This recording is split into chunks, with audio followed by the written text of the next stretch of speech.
Bonjour à tous, je suis le docteur Fanny Viotto, je suis infectiologue au Centre hospitalier universitaire de Lille et nous allons parler aujourd'hui de la prévention des risques infectieux chez les patients atteints de maladies auto-immunes ou maladies auto-inflammatoires rares. Alors, de quoi parle-t-on quand on parle de risques infectieux? Eh bien, l'être humain est au cœur d'une bataille permanente contre les pathogènes extérieurs et donc il a plusieurs systèmes de défense, plusieurs corps d'armée. Donc on a une première ligne de défense qui est constituée par les barrières naturelles, qui est l'interface avec l'extérieur, qui assure des fonctions de protection mécanique, mais aussi de filtre. Ce sont la peau, les muqueuses, le tractus respiratoire, ça peut être aussi le tractus digestif. Cette première ligne de défense collabore avec tout un tas de bactéries qui constituent notre microbiote. Ce sont nos flores naturelles qui participent à cette première ligne de défense. Deuxième ligne de défense, un peu plus spécifique, c'est l'activation du système immunitaire en lui-même. Et donc, ce sont les cellules de défense avec, de manière très schématique, d'un côté les lymphocytes T tueurs, où ça va être cellules contre pathogènes, et puis d'un autre côté, les polynucléaires neutrophiles, qui vont produire des anticorps, et ça va être anticorps contre pathogènes. Tout ça, ce sont les systèmes de défense de manière très globale développés par l'être humain pour survivre au cours du temps. Alors, quels risques spécifiques vont entraîner les maladies auto-immunes? Eh bien, d'une part, il va y avoir une majoration du risque infectieux qui est liée à la maladie en elle-même. On va le voir avec éventuellement des atteintes spécifiques, mais par définition, c'est une maladie auto-immune ou auto-inflammatoire. Donc, le système immunitaire va moins bien ou va répondre de manière inappropriée à des stimuli. Donc, ça peut être aussi à des réponses anti-infectieuses.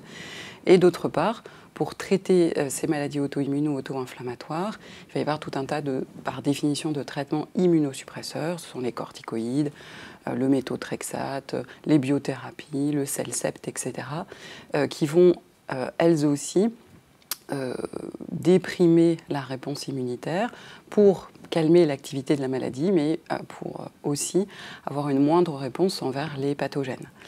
Donc tous ces éléments font que le système immunitaire d'une personne atteinte d'une maladie auto-immune ou auto-inflammatoire va moins bien fonctionner ou va fonctionner de manière inadaptée en réponse à ces agressions infectieuses. Et donc il va en résulter des infections plus sévères, plus fréquentes et éventuellement avec des pathogènes qui ne devraient pas entraîner de maladie en tant que telle. Alors, de quoi parle-t-on quand on parle de pathogènes infectieux? C'est les différents types de pathogènes. Chez les personnes fragiles, notamment patients avec maladie auto-immune, maladie auto-inflammatoire, ce sont essentiellement des bactéries qui vont donner des infections urinaires, des infections pulmonaires. Et les trois bactéries les plus en cause, ce sont donc l'Escherichia coli, qui donne essentiellement des infections du tractus urinaire ou digestif, le staphylocoque, qui va donner des infections notamment de la peau, mais aussi intravasculaires, et le pneumocoque, qui est une bactérie qui donne essentiellement des pneumonies, des infections du parenchyme pulmonaire. On a également la famille des virus, le virus de la grippe par exemple, et puis tous les virus qui font partie de ce qu'on appelle le groupe herpès virus. C'est le virus herpès en tant que tel, mais aussi le cytomégalovirus, le virus de la varicelle par exemple, qui vont pouvoir être plus agressifs pour les personnes fragiles. On a la famille des parasites, avec essentiellement le toxoplasme, on en reparlera, qui est un parasite qu'on attrape via le chat.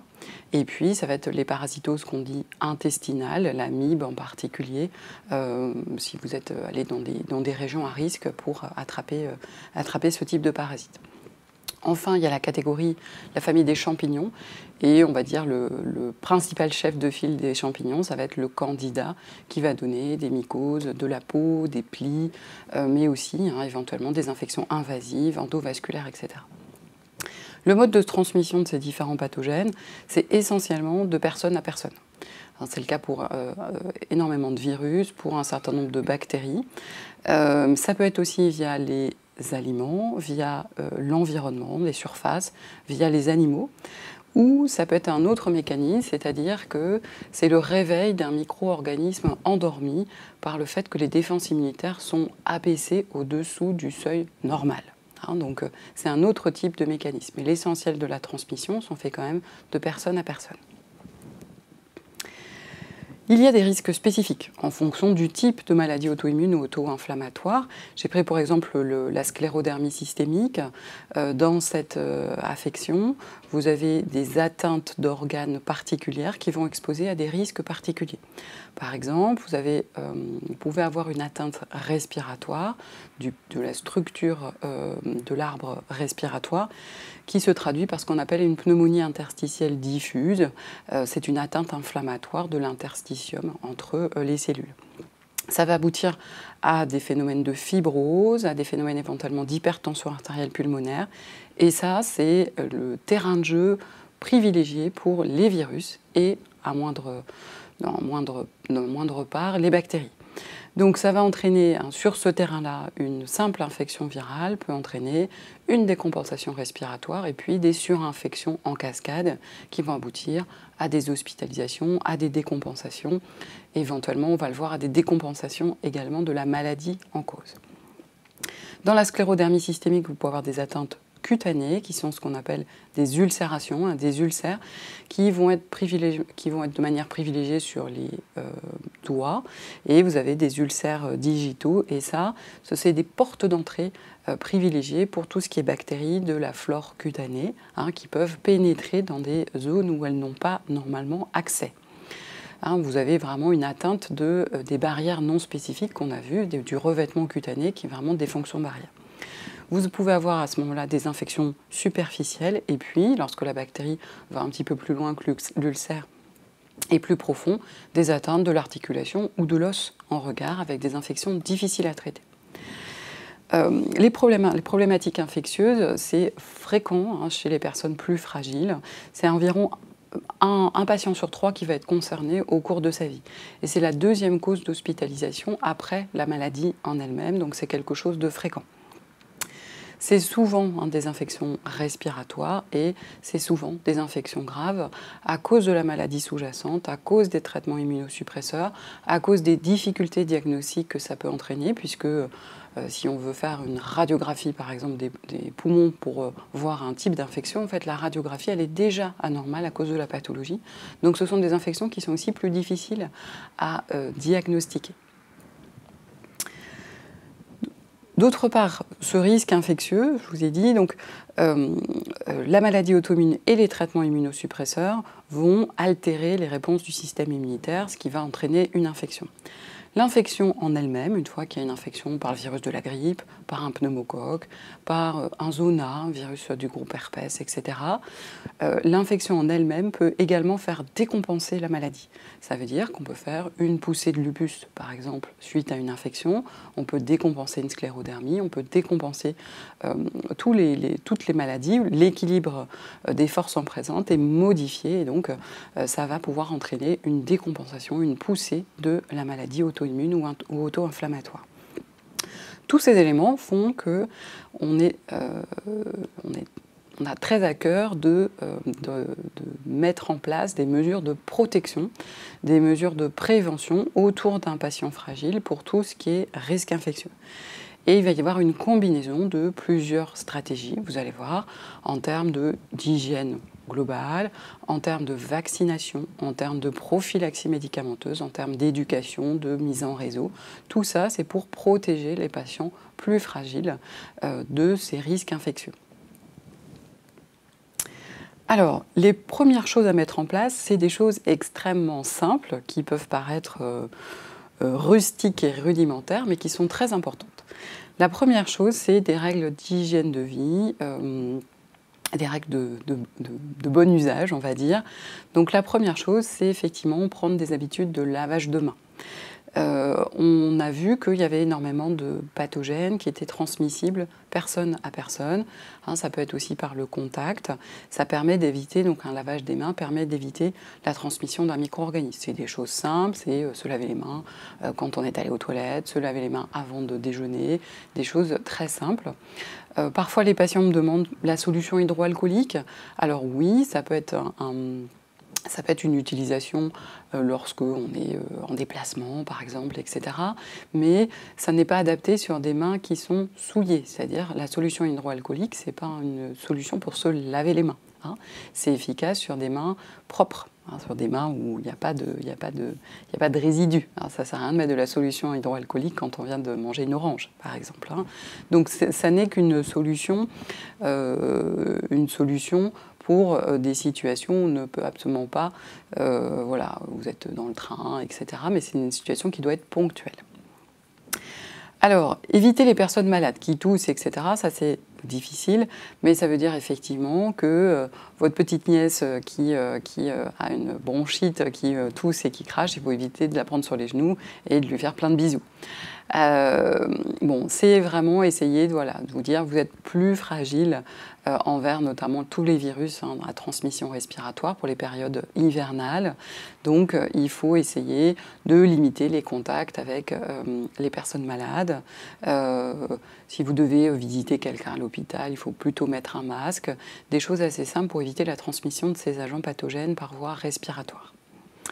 L'hygiène corporelle, c'est l'hygiène corporelle standard, c'est aussi l'hygiène bucco-dentaire. C'est très important parce que les lésions au niveau de la bouche sont vraiment un facteur de risque pour que les bactéries éventuellement passent dans le sang, toutes les bactéries de la sphère dentaire et de la sphère ORL. Donc ça veut dire le lavage des dents, le suivi chez le dentiste, il faut un suivi régulier et une bonne hygiène bucco-dentaire. Une bonne hydratation de la peau, toujours dans l'idée de la protection des risques infectieux, les fissures, la kératose, les mycoses, les fissures entre les orteils, tout ça doivent être pris en charge parce que c'est des odoroutes à bactéries potentielles c'est des ruptures dans les barrières naturelles.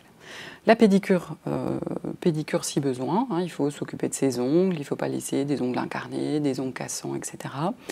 Et on essaie de respecter les flores, donc les flores cutanées, alors, ça ne sert à rien de se désinfecter la peau sous la douche, hein, il faut une toilette standard, mais c'est aussi tout ce qui est toilette intravaginale, non. Hein, il faut respecter les flores naturelles, qui sont des flores qui nous aident à nous protéger. L'hygiène de vie globale, c'est manger des fruits et légumes, hein, donc c'est une alimentation variée, équilibrée. Voilà, ça c'est des choses standards, on va dire, personnes fragiles ou personnes non fragiles. Respecter la chaîne du froid, il y a un certain nombre de bactéries qui se transmettent sur des aliments éventuellement mal conservés, avoir un réfrigérateur propre, hein, des choses standards. C'est bien sûr éviter ou limiter ou arrêter au mieux la consommation de tabac.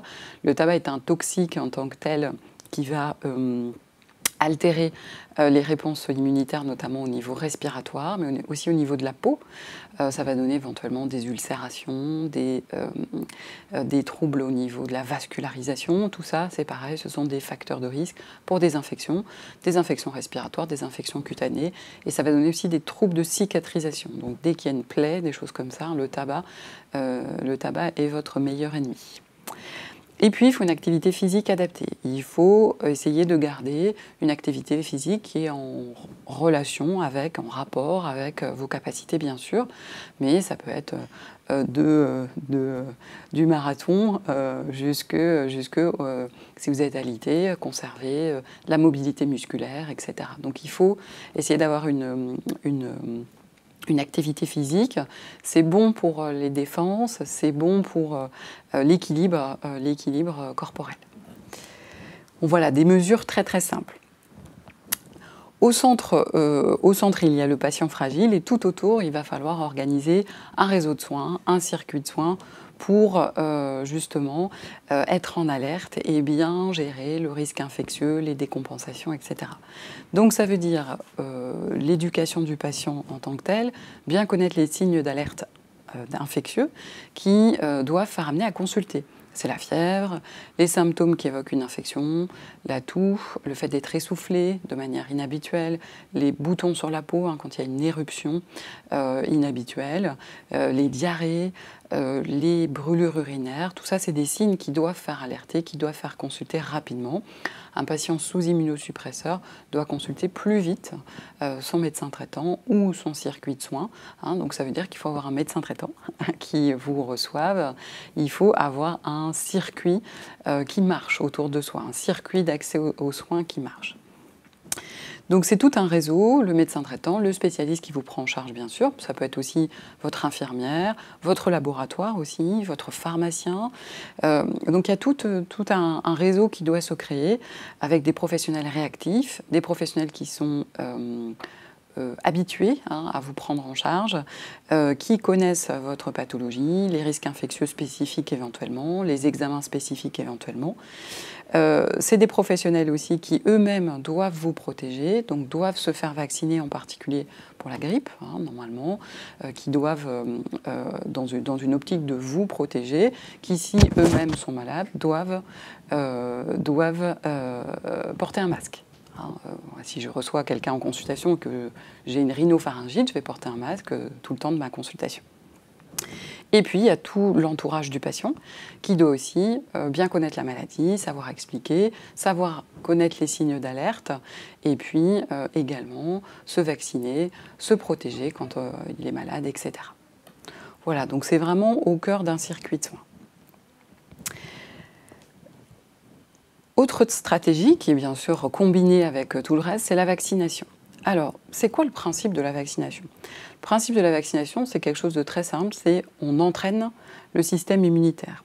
Ça veut dire qu'on introduit une première fois dans le corps une version inactive du microbe. Ça peut être un bout de virus ou un bout de bactérie, on va le voir. Le système immunitaire va reconnaître que cet agent pathogène n'est pas normal et doit donc être détruit. Et donc il va produire des défenses spécifiques contre le vaccin, contre l'agent pathogène introduit dans le vaccin. Donc c'est ce qu'on a vu tout à l'heure, la deuxième ligne de défense, elle a besoin d'un petit peu de temps pour se mettre en place. Et donc là, vous allez produire des défenses, produire des anticorps, produire des lymphocytes qui ont déjà vu cet agent pathogène et qui vont rester dans la mémoire du corps. Ce qui veut dire que le jour où le vrai pathogène pointe le bout de son nez, on a des défenses qui sont toutes prêtes, qui sont immédiates, qui sont prêtes à agir, et ce qui fait que la bactérie ou le virus n'a pas le temps de se développer, donc est pris en charge tout de suite par le système immunitaire pour être supprimé. On a différents types de vaccins. On a ce qu'on appelle des vaccins vivants atténués. Ça, globalement, ce sont des vieux vaccins, mais c'est des vaccins qui marchent très bien. C'est par exemple le ROR, rougeole, oreillon, rubéole. Ces vaccins-là, ce sont exclusivement les vaccins qui sont contre-indiqués quand vous êtes sous immunosuppresseur, parce qu'effectivement, si on vous donne un vaccin vivant alors que le système immunitaire est abaissé, on va dire, vous pouvez faire la maladie avec le vaccin vivant. C'est très peu de vaccins. Je vous ai dit, c'est rougeole, oreillon, rubéole, c'est le vaccin de la fièvre jaune pour les voyageurs, et c'est le vaccin de la varicelle et du zona. Donc c'est un nombre restreint de vaccins. Ensuite, vous avez des vaccins qui sont tués. On prend le virus, on le tue, et on va injecter le virus tué au patient pour qu'il s'entraîne. Ça, c'est par exemple le virus, c'est aussi des vaccins un petit peu plus anciens, c'est le virus de la poliomyélite. Donc on n'a plus de polio depuis un petit moment, grâce à la vaccination par un vaccin tué.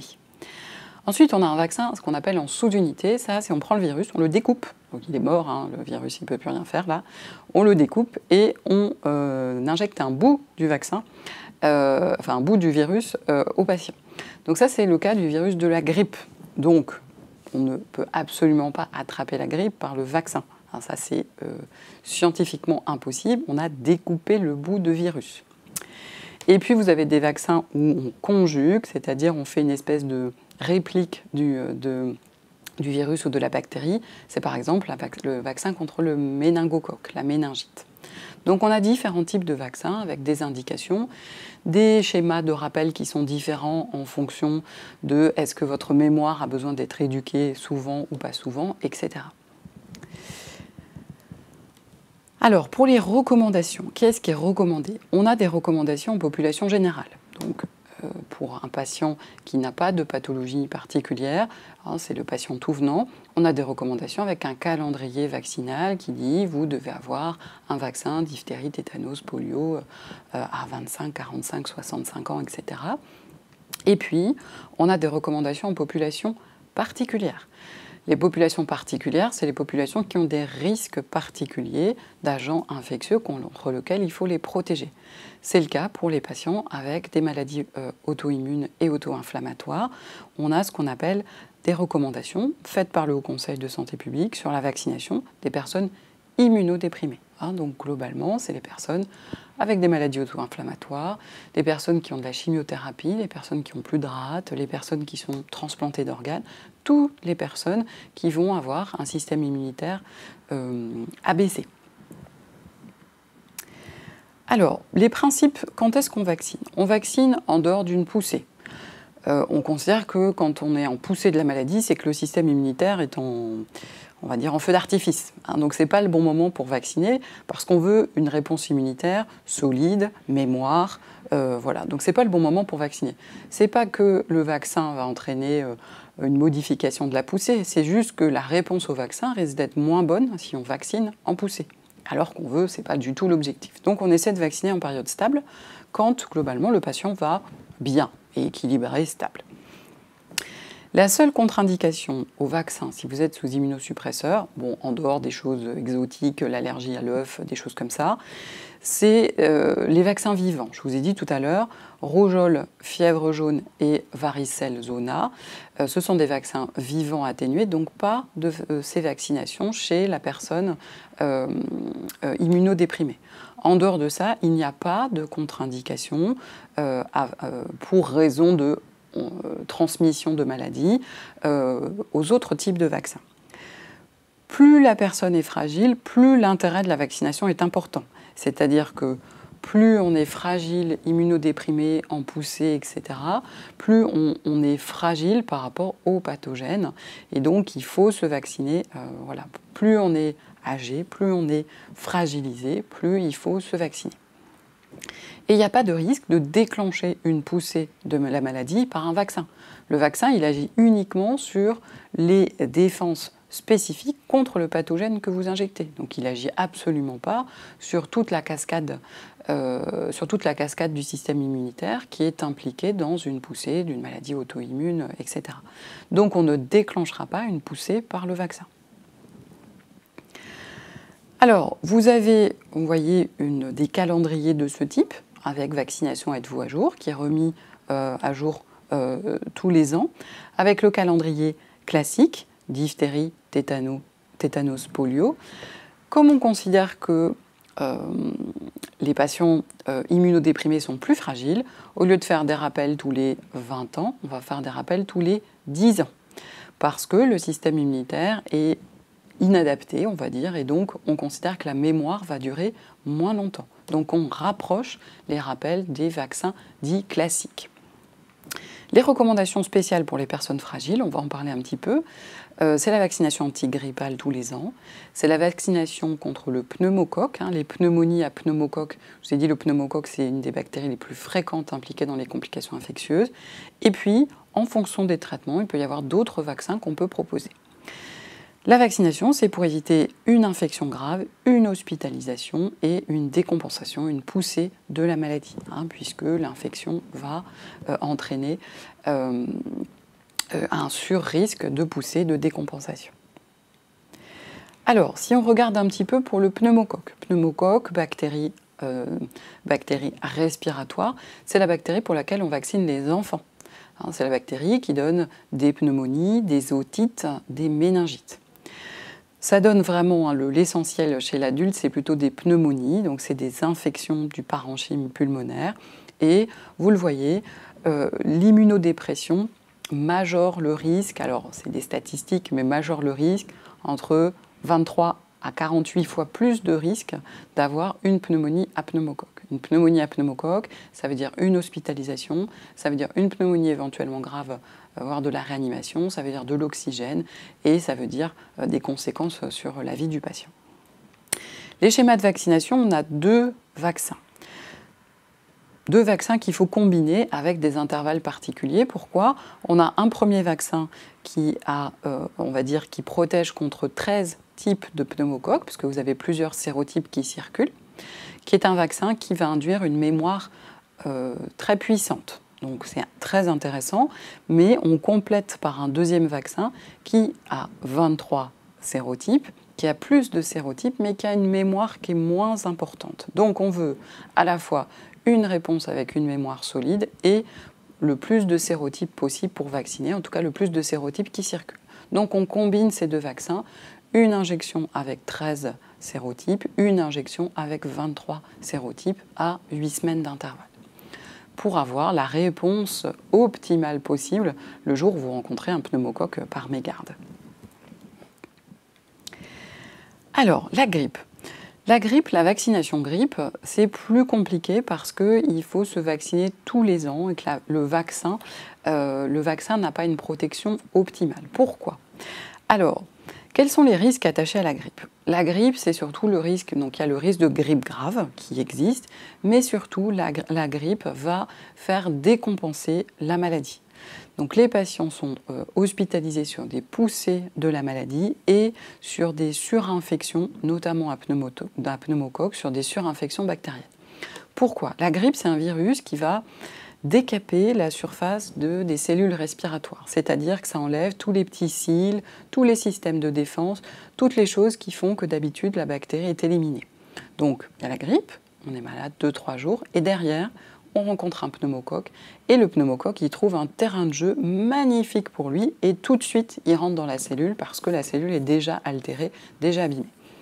Donc c'est vraiment un gros surrisque de pneumonie grave. Comment on construit le vaccin et pourquoi il faut se vacciner tous les ans, pourquoi on dit que le virus mute, etc. Les virus de la grippe, il y en a plusieurs qui circulent en fonction des saisons et c'est des virus qui n'arrêtent pas de se recombiner avec des souches de virus d'oiseaux, de porcs, ça n'arrête pas de se recombiner en permanence. Quand on construit le vaccin, on est à peu près en mars, on va dire. Donc on commence à réfléchir, je veux construire un vaccin, je regarde les types de virus qui ont circulé l'année d'avant et l'année encore d'avant. Et j'essaie de faire un petit cocktail en prenant des paris, en disant le virus qui va circuler cette année, ce sera ça.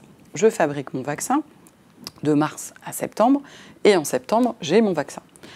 Et la campagne de vaccination débute. Le problème étant que ce qui va commencer à circuler vers octobre, c'est vraiment un virus qui aime le froid, la pluie, la couette, globalement. Eh bien, on s'est peut-être trompé, c'est-à-dire que, on s'est trompé, il n'y a pas de boule de cristal pour savoir ce qui va circuler, et donc le vaccin couvre une grosse partie, mais pas toutes les souches qui circulent, mais ça dépend des années.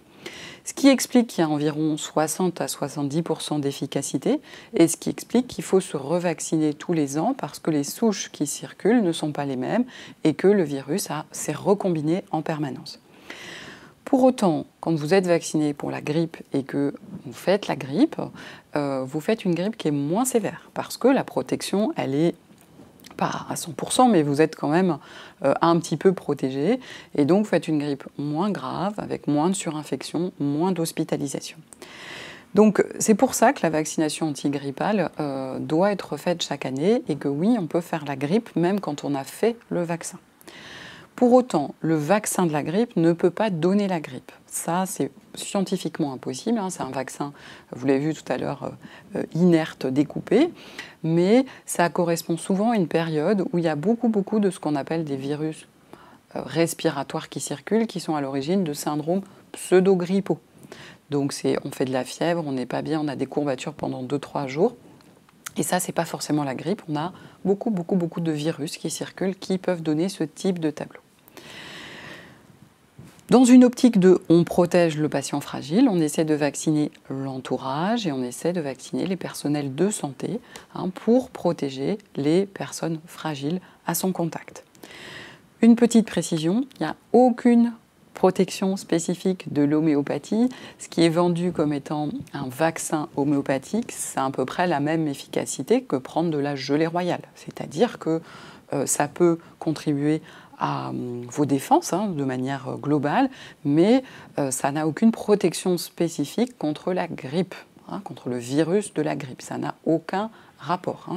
C'est-à-dire que vous pouvez améliorer vos défenses, les consommations de produits naturels pour l'amélioration des défenses, mais il n'y a aucune protection spécifique pour la grippe.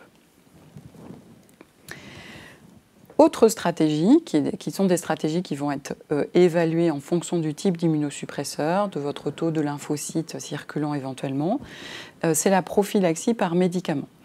Le principe de cette prophylaxie, c'est plutôt, quand on regarde les mécanismes, c'est plutôt pour prévenir le réveil d'un micro-organisme latent endormi. C'est essentiellement sur, on va le voir, les virus du groupe herpès, puisque en fait tous les traitements, les associations de traitements, quand vous prenez de la cortisone, une biothérapie, du Cellcept et de la cortisone, ça va favoriser le réveil d'un micro-organisme qui était contrôlé jusqu'ici par vos cellules du système immunitaire. Vous ne saviez pas qu'il y a un virus latent, tout le monde a des virus latents, des parasites, des champignons latents, et il ne se passe rien d'habitude. Donc on va décider en fonction des traitements de l'activité de la maladie. On va voir plusieurs exemples. C'est en particulier, donc, je vous ai dit, les infections à virus du groupe herpès, le bouton de fièvre, le zona. Comment ça se passe? Vous avez croisé dans votre vie le virus de la varicelle, le VZV. Vous avez fait une varicelle, c'est ce qu'on appelle une primo-infection. C'est la première fois que vous étiez en contact avec le virus. Vous avez guéri, bien sûr, j'espère. Et le virus n'a pas été... L'organisme ne s'est pas débarrassé du virus. Le virus reste tranquille, caché, c'est ce qu'on appelle la latence, il reste tranquille, caché dans vos cellules, en particulier des cellules nerveuses. Normalement, votre système immunitaire contrôle. Voilà. Et puis, à l'occasion d'un certain nombre de stimuli, ça peut être la fatigue, ça peut être la vieillesse, ça peut être la grossesse, ça peut être les traitements immunosuppresseurs qui ne permettent plus de contrôler ce virus, eh bien le virus se réveille. Et vous faites ce qu'on appelle un zona, c'est-à-dire il se réveille sur le territoire où le virus était latent, donc au niveau de cellules nerveuses. Et donc, la stratégie pour prévenir ça, quand vous franchissez la ligne à risque, au niveau des défenses immunitaires, c'est donner des médicaments tous les jours pour éviter le réveil de ces infections latentes. Donc en particulier, dans cette situation, on va donner un antiviral qui est le valacyclovir, le Zelytrex, à prendre tous les jours. C'est des situations qui sont évolutives. Peut-être que l'année d'après, on va baisser les corticoïdes, on va arrêter le Cellcept, et donc vous allez sortir de l'indication de ces prophylaxies tous les jours. Il y a d'autres exemples. On a par exemple ce qu'on appelle la pneumocystose, qui est une maladie pulmonaire qui est liée à un champignon. C'est un champignon de l'environnement qu'on peut trouver un peu partout. Et on peut avoir du pneumocystis, du champignon, qui est au niveau du poumon. Il ne se passe rien quand on a un système immunitaire qui est compétent. Dans ces situations d'immunosuppression, on peut être amené à donner un antibiotique qui est dirigé contre le champignon pour prévenir le réveil de ce champignon. Donc c'est par exemple le cotrimoxazole, le Bactrim, qu'on doit prendre tous les jours. Il y a d'autres exemples. Quand on vous met sous biothérapie, on va devoir dépister est-ce que vous avez une tuberculose latente. On est bien d'accord, vous n'avez pas de tuberculose, vous n'êtes pas malade. Mais la bactérie peut rester latente parce que vous avez déjà été en contact. Et donc on va traiter cette infection tuberculeuse latente en donnant des antibiotiques adaptés. Même principe pour un certain nombre de bactéries. Vous avez vécu 10 ans en zone intertropicale, vous avez probablement rencontré des parasites. Vous êtes revenu de voyage avec des petits compagnons. Ces parasites, vous avez un système immunitaire qui ne vous embête pas, il ne se passe rien. Demain, vous prenez des fortes doses de cortisone. Ces parasites peuvent se réveiller et donner des affections notamment digestives graves. Donc on va déparasiter, on va vous donner des antiparasitaires pour éviter cela. Autre stratégie, alors qui est une stratégie plus restreinte, mais auquel il faut penser, c'est tout ce qui est la prévention du risque infectieux pour les maladies transmises par les animaux. Alors le message, c'est pas bien sûr, ne vous débarrassez pas de vos animaux de compagnie tout de suite, mais il faut connaître quelques messages. Plus effectivement vous êtes immunodéprimé, plus les défenses sont basses, plus vous pouvez attraper des infections transmises par nos petits compagnons. Alors, la toxoplasmose, c'est un parasite du chat, voilà, qu'on dépiste normalement chez la femme enceinte, puisque ça peut être dangereux pour la femme enceinte. La contamination se fait soit par les excréments du chat, soit par des aliments qui sont contaminés par les excréments du chat. C'est une infection qui est essentiellement nerveuse, qui touche le système nerveux central, l'œil, la rétine en particulier.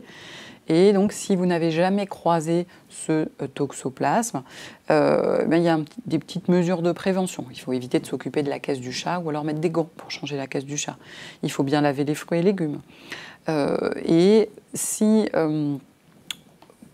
voilà, vous êtes malade, ça va être une des étiologies. Vous pouvez aussi réactiver un parasite qui est jusqu'ici latent. Le chat peut également donner tout ce qui est des infections qui sont plutôt cutanées ou des atteintes de ganglions, la maladie des griffes du chat, la pasteurellose. Et donc, quand on a, c'est valable pour toutes les plaies, des morsures, des griffures, il faut bien désinfecter parce que ça s'infecte très facilement. La bouche du chat est remplie, et la salive du chat est remplie de bactéries qui peuvent vous donner des infections plus sévères. Attention donc pour tout ce qui est animaux à sang froid, nouveaux animaux de compagnie, si vous aimez les serpents, les tortues, les reptiles, ces choses comme ça. Il y a plein, et ils sont porteurs de leur tube digestif de manière complètement asymptomatique. Votre animal n'est pas malade, mais ils vont transmettre ce qu'on appelle la salmonelle. Ce sont des bactéries qui peuvent donner des diarrhées assez importantes, donc voilà, c'est à consommer avec modération. De même pour les pigeons et les chauves-souris, tout ce qui est le guano, les poussières, sont très riches en champignons, donc il faut éviter tout ce qui est aérosol important de guano. Je ne vous dis pas d'éviter les pigeons quand vous marchez dans la rue, mais il faut éviter d'avoir une volière que vous nettoyez vous-même. Il faut éviter vraiment les aérosols en grande quantité de guano. Et puis pour finir sur de l'exotisme, le voyage. Le voyage, c'est une situation particulière puisque vous allez sortir de vos risques, on va dire, habituels, cosmopolites, pour rencontrer des risques un petit peu différents. Donc il faut encadrer le voyage. Bien sûr, on peut voyager, mais il faut encadrer un petit peu le voyage parce qu'il y a des risques infectieux particuliers. Donc il faut... le mieux, c'est d'avoir quand même une consultation spécialisée avant le départ et de connaître son itinéraire, ses conditions de voyage, comment vous allez être logé, où est-ce que vous allez manger, voilà, avoir des petites choses de prévues. Il faut avoir une trousse de secours avec les médicaments d'urgence, un courrier en anglais qui explique la maladie que vous avez, les traitements que vous prenez, etc. Bien sûr, une assurance rapatriement sanitaire en béton, pour pouvoir être rapatrié rapidement si besoin. Il faut mettre à jour les vaccinations spécifiques. Il y a des pays, il faut vous vacciner contre la fièvre typhoïde, l'hépatite A, des risques spécifiques pour des conditions, soit des conditions d'hygiène plus précaires, soit des risques spécifiques parce que vous allez croiser des animaux spécifiques, des vecteurs spécifiques, etc. Donc ça, c'est des choses qui sont bien à encadrer. Voilà, pour conclure. Il faut bien comprendre l'importance de la prévention du risque infectieux. C'est vraiment des actions préventives pour éviter des infections graves, des hospitalisations, des décompensations de la maladie. C'est une stratégie combinée autour d'un patient fragile qui comporte des mesures d'hygiène générale, l'existence d'un circuit autour du patient avec vraiment une coordination multidisciplinaire pour protéger le patient, des vaccins, la grippe, le pneumocoque, le calendrier vaccinal classique, la prévention du risque autour de la transmission par les animaux, et puis l'encadrement des choses exceptionnelles, les loisirs, les voyages, s'il y a des choses exceptionnelles avec des risques infectieux spécifiques. Des mesures spécifiques en plus en fonction des traitements qui peuvent comporter des prophylaxies en fonction des risques, essentiellement pour la prévention des infections latentes. Et puis bien sûr, toujours des situations particulières, mais il y a aussi voilà, les infectiologues, les médecins qui vous prennent en charge, qui sont adaptés pour dépister et prendre en charge ce type de situation. Pour finir, pour en savoir plus, rendez-vous sur le site de l'AFER pour la rubrique vaccination, la vidéo vaccination qui a été réalisée par nos associations de patients partenaires, et puis des informations, des flyers pour les questions que vous pourriez vous poser.